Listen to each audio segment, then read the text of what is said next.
একটা ডেকে নেব, যেটা আমাদের রূপনারায়ণপুর টিম থেকে অনেক কম সময়ের মধ্যে ভালো ডেভেলপমেন্ট করেছেন।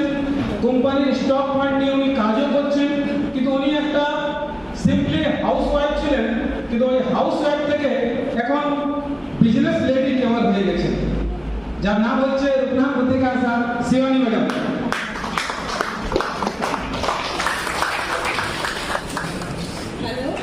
হ্যালো, আমি বলছি রূপনারায়ণপুর থেকে শিবানী। সবটা প্রথমে স্যাররা যারা এসছেন বাইরে থেকে তাদেরকে অনেক অনেক ধন্যবাদ জানাচ্ছি। থ্যাংক ইউ স্যাররা এসছে।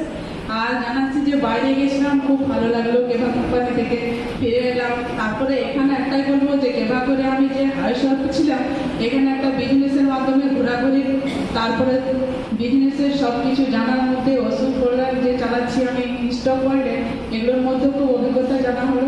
আমি ওগুলো থেকেও ব্যবসা কিছু তুলছি। আর এটাই জানাবো, যারা এখনো কেভা করেননি তারা করুন, এটার মাধ্যমে অনেক কিছু জানতে পারবেন। এটা কিছু বলবেন?